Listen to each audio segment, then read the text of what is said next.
They said the design was a madman's fantasy, a cabin built to heat the entire Wyoming winter.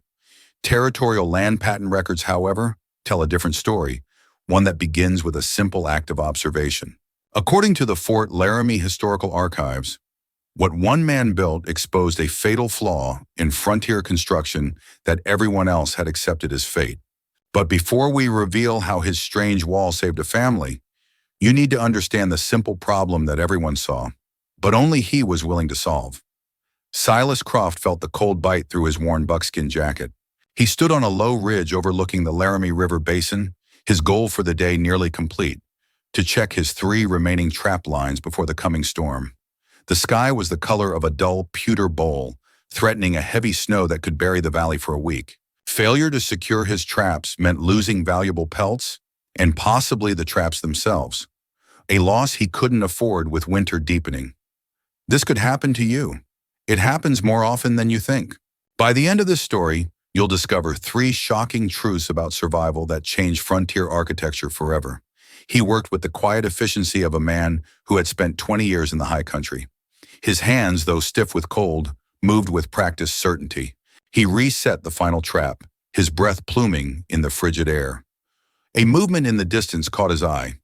It was the Miller cabin, a small, sturdy structure a half-mile downriver.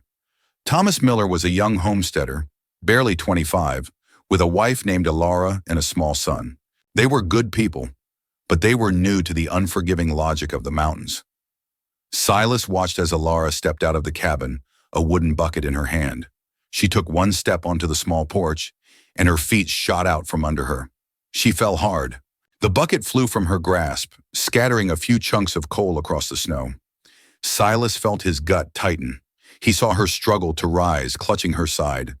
Thomas came running out, his face a mask of panic, and helped her back inside. Silas didn't move for a long time. He had seen it before, dozens of times. A thin, almost invisible layer of ice had formed on the cabin's doorstep, a product of warm, moist air from inside meeting the freezing wood of the threshold. It was a universal problem, a daily hazard that every settler and trapper simply accepted. You chipped it away in the morning and hoped you remembered it was there in the evening. But watching Alara fall, seeing the terror on her husband's face, planted a seed of dissatisfaction in Silas's mind. This small, predictable danger was as deadly as any grizzly or blizzard. He knew of 3 men who had broken bones on icy doorsteps. One trapper, Old Man Hemlock, had broken his hip 2 winters ago and had been found frozen solid a week later. The official incident report, filed with the Territorial Marshal's Office, states the cause of death as exposure, but Silas knew the truth. A slippery piece of wood had killed him. What he didn't know was that this single moment of observation would set him on a path to defy 100 years of building tradition. He turned from the ridge and headed back to his own cabin. The image of Alara's fall burned into his memory. The problem wasn't the ice. The problem was the design. His own cabin was no different. He spent 10 minutes that evening carefully chipping away the slick ice from his own threshold, the metal of his hatchet ringing sharply in the cold. He had done this thousands of times without a second thought. Now it felt like a fool's errand. It was a temporary solution to a permanent problem. He thought about the Miller family. They had come west with a land deed that carried an old stamp from the Union Pacific Railroad Land Office. They had dreams of a ranch, of a future. A single slip on the ice could end all of it. Have you ever been caught in extreme weather? You're not alone. The constant battle against the elements wears you down in ways you can't imagine until you've lived it. The following week, Silas stopped trapping. He began a new, quieter obsession. He visited his neighbors, not to trade or talk, but to look at their doors. He went to Abel Thorne's place first. Thorne was a gruff, opinionated man who had been in the territory for 10 years and considered himself an expert on everything. Silas watched as Thorne's wife scraped at their doorstep with a rusted hoe. The wood around the door frame was dark and soft with moisture. The first signs of rot were already visible. "It's the price of a warm fire," Thorne said, shrugging.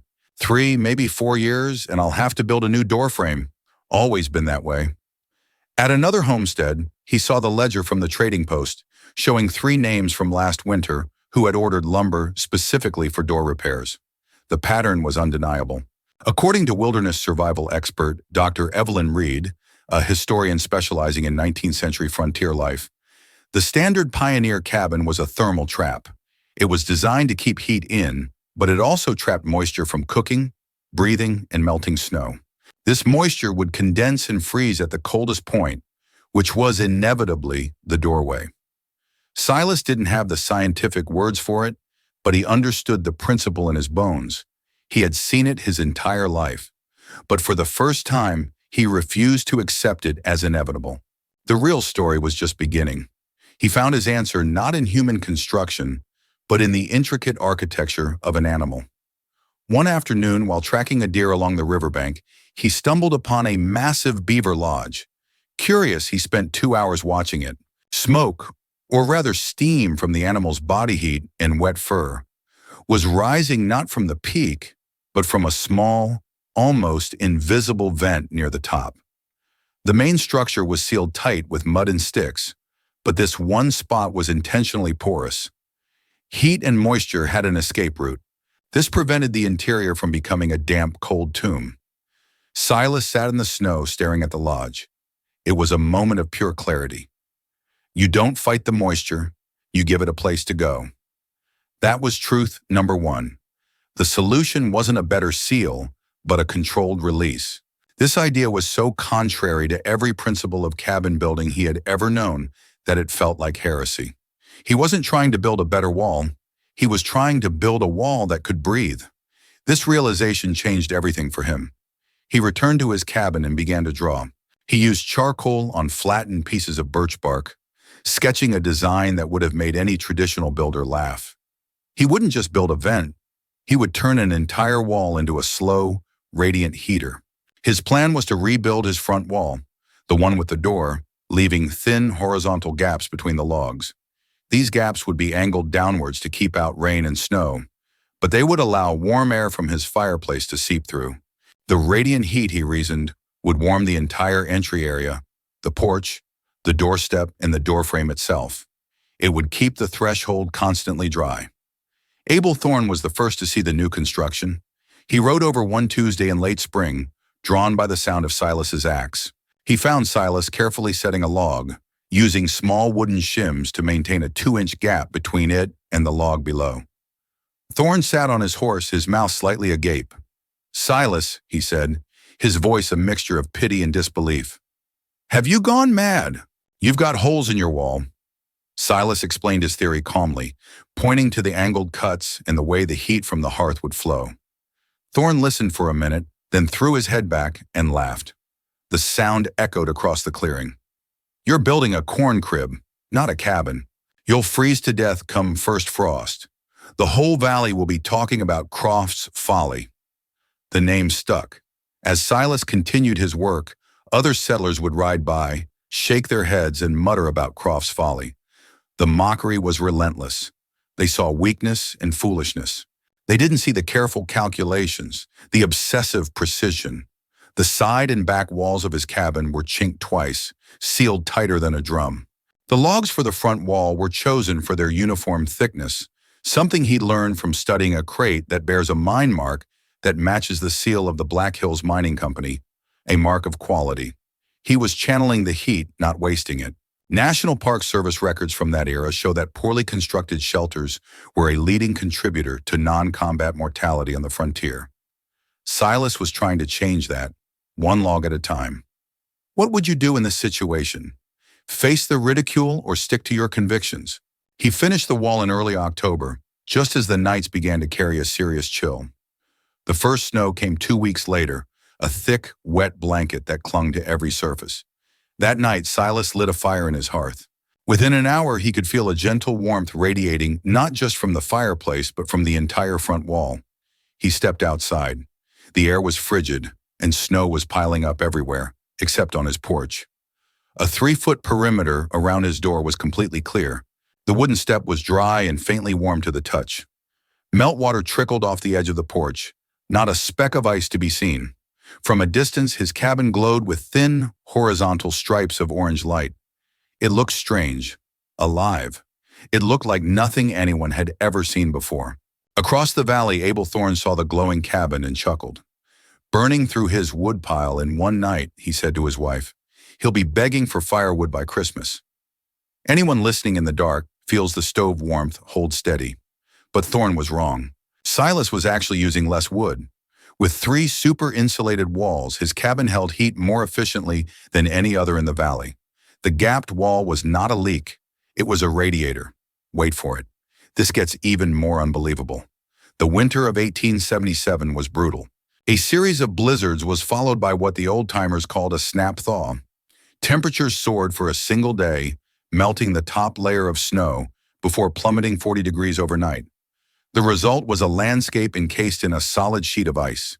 Every tree, every rock, every cabin doorstep was coated in a treacherous, glassy shell.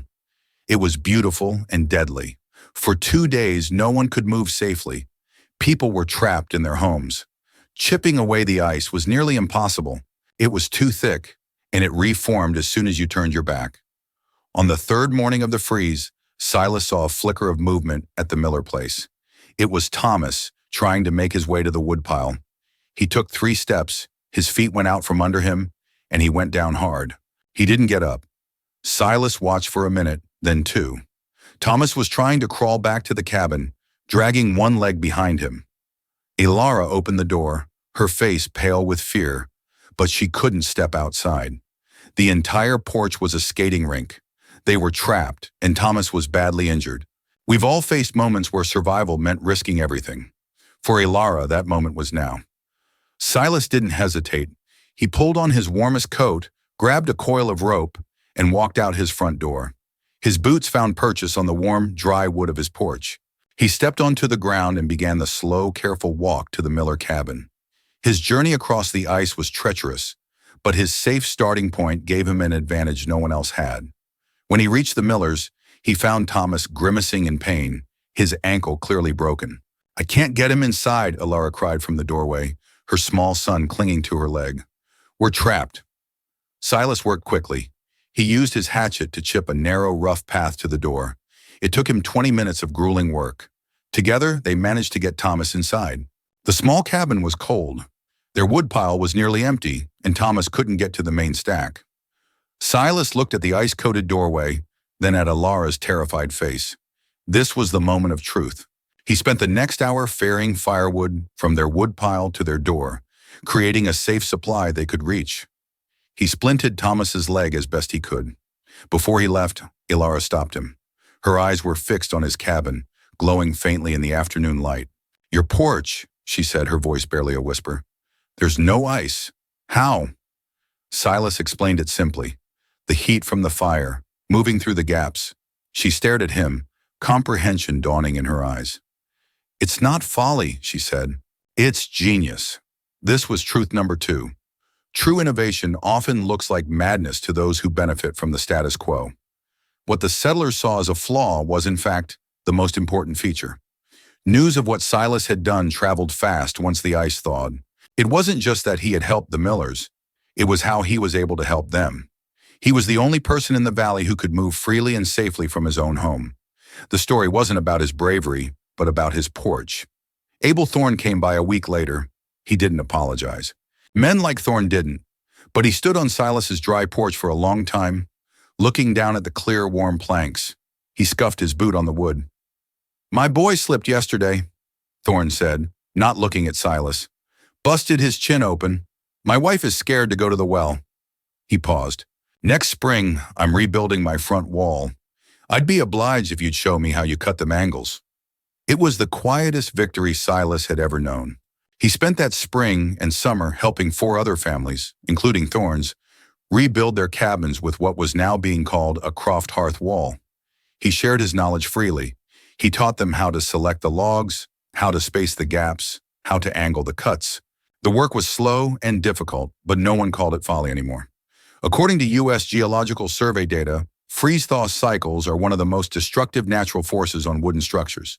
Silas had found a way to neutralize that force with simple, elegant physics. Has wilderness survival affected someone you know? Share your story in the comments. Years passed. The settlement grew. New families arrived, and when they built their cabins, They built them with a gapped front wall. It became the standard. They didn't even know why, not really.